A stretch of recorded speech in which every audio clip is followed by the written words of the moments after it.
भारत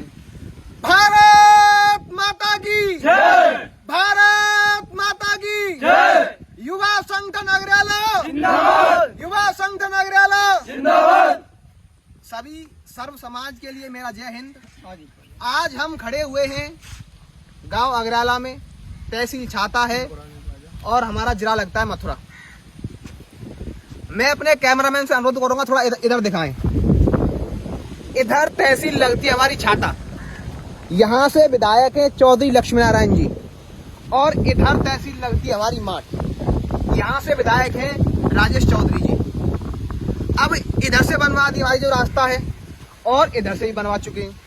केवल ये 400 मीटर का बीच का रास्ता बचा हुआ है, जिसको बनवाने के लिए ना तो हमारे चौधरी लक्ष्मी नारायण हम ही बढ़ते हैं और ना ही हम ही बढ़ते हमारे राजेश चौधरी। अब जब चौधरी लक्ष्मी नारायण जी से बात करते हैं तो वो कहते हैं कि भाई मेरे जो क्षेत्र है छाता क्षेत्र, उसमें ये सड़क आती नहीं है, मेरी जहाँ तक क्षेत्र है मैंने वहाँ तक बनवा दी है। राजेश चौधरी जी से बात करते हैं तो वो कहते हैं कि मेरा क्षेत्र जो है माठ है, मैंने वहाँ तक बनवा दी है। अब ये बीच वाला क्षेत्र है ये किसी का नहीं है। अब मेरा प्रश्न ये है कि जो बीच वाला क्षेत्र है, चलो छाता जो तहसील है वो अलग अलग हो गई भाई, वहाँ की यहाँ की छाता हो गई, इधर की माठ हो गई, लेकिन जिला तो एक ही है। और हमारे यहाँ से जो सांसद हैं वो है हेमा मालिनी, लगभग 15 साल से, यानी कि 3 बार से सांसद है वो हमारे यहाँ से हेमा मालिनी जी, और इतने बहुमत से जीतती हैं कि इसकी कोई सीमा नहीं है। ये 400 मीटर का रास्ता बचा हुआ है। अब ये रास्ता थोड़ा सूखा हुआ, अभी बारिश नहीं है, बारिश हुई नहीं है कई दिन से। जब बारिश हो जाएगी ना तो यहाँ से निकलना असंभव हो जाता है, रास्ता ब्लॉक हो जाता है। अब मैं अपनी सर्व समाज से पूछना चाहता हूँ, हमारे यहाँ की सांसद हेमा मालिनी जी हैं, आपने केवल हम उन्हें चुनाव के टाइम पे देखते हैं, उससे पहले वो कभी हमें दिखाई नहीं देती हैं। ना तो उनके आवास का पता है कि उनका आवास कहाँ है, ना उनके घर का पता है, ना हमें ये पता है कि वो रहती कहाँ है। हमारा प्रश्न उनसे ये है कि हम उन्हें इतनी बहुमत से वोट देते हैं, इतनी बहुमत से उन्हें विजयी बनाते हैं, हमारे लिए इतनी असुविधा क्यों? उनसे मेरा ये साफ प्रश्न है, और मेरा नहीं, पूरी सरदारी का, पूरी समाज का ये प्रश्न है कि हमारे लिए इतनी असुविधा क्यों कर रखी है। हमारा कोई, अगर हमारा बाजार लगता है शेरगढ़, हमारा जो बाजार है कौन सा शेरगढ़ लगता है, हॉस्पिटल शेरगढ़ में है, जो भी खाने पीने की चीजें आती हैं वो शेरगढ़ से आती हैं, जो भी हमारा सामान आता है वो हमारे शेरगढ़ से आता है। अगर हम ऐसे घूम के जाएंगे तो लगभग 10 किलोमीटर पड़ता है, और यहाँ से जाएंगे तो लगभग 5 किलोमीटर पड़ता है। तो आधे रास्ते की हमारे साथ बचत होती है। कल को हमारा भाई, कल को हमारा बच्चा, कल को हमारा बुजुर्ग बीमार हो जाए, उसे कोई गंभीर बीमारी हो जाए, अगर हम 10 किलोमीटर ऐसे घूम के आएंगे तो हमारा तो इंसान ही चला जाएगा। हो सकता है इस रास्ते की वजह से कई जाने बच जाएं। इधर साइड में हमारे खेत हैं, हम गांव से निकल सकते, गांव में भी रास्ता नहीं है, हम गांव से निकल नहीं सकते। इधर साइड में हमारे खेत हैं और हमारी मंडी लगती है इधर कोसी, हम सीधे यहाँ से निकल जाएंगे। अब बता दो मुझे, यहाँ से 100 मन गेहूं भी अगर हम ट्रॉली में भर के ले जाएं तो क्या से जा सकते हैं? एक आध इंसान की मृत्यु जरूर हो जाएगी। हमें तो मरना ही मरना है। अगर हमारी बात की सुनवाई होती है तो ठीक है। मेरा अनुरोध है भाई नरदेव जी से, चौधरी लक्ष्मी नारायण जी से, राजेश चौधरी जी से, माननीय सांसद हेमा मालिनी से, या तो हमारी सुनवाई हो जाए, वरना हम तो मरने के लिए बैठे हैं।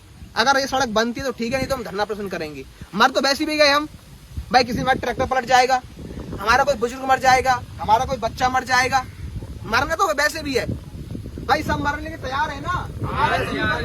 कोई महत्व तो नहीं है, महत्व क्यों नहीं है? हमारी गाँव की राजनीति बिल्कुल बेकार है।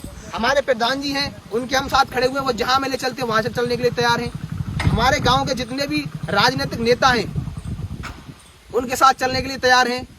हमारे प्रधान पद के प्रत्याशी मुर्रा जी आए हुए हैं, इनसे थोड़ा हम बात करते हैं। बताइए अंकल जी, कितनी परेशानी होती है यहाँ पे आने जाने में? हमें इतनी बड़ी परेशानी है कि एक भी आदमी निकलना हुई, हमें पूरा चौमासान मजबूर रहो, और छरी छोरी और बड़ा बूढ़ा तो इतना परेशान है कि इनका पाम टूट गया गिर कर, और मोटरसाइकिल कवाड़ा में तक पहुंच गई। कई बार मैंने अपनी आंखों से देखा है, लोग यहाँ से निकलते हैं साइड से, ये तो ब्लॉक हो जाता है, तो बम्बे में गिरते हुए देखे मैंने। किसी की जान चली जाए, किसी को कोई नुकसान हो जाए, किसी को कोई परवाह नहीं, सिर्फ वोट मांगने के लिए यहाँ आते हैं।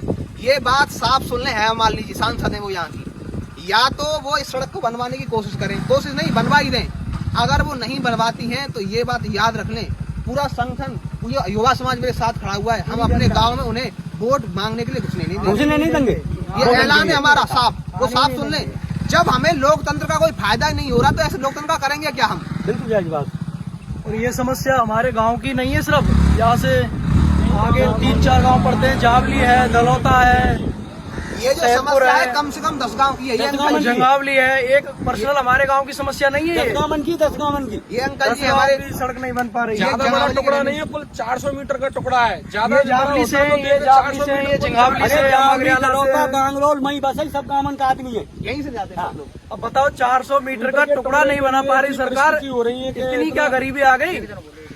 करेंगे क्या मुझे समझ नहीं आ रहा है। वो यहाँ से आती है बोलती है हमारे लिए कि मुझे राजनीति नहीं आती है, मुझे तो राधे राधे जानती हूँ। अरे राधे राधे का नाम जपने के लिए राजनीति मानने की आवश्यकता नहीं है। आप वैसे भी कहीं वृंदावन में बैठ जाए, आराम से राधे राधे जपिए। हमें विकास चाहिए, सिर्फ और सिर्फ विकास।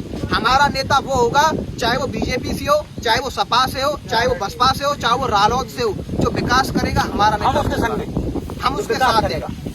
पूरे 10 गांव की सरदारी उसके साथ है जो हमारा विकास करेगा।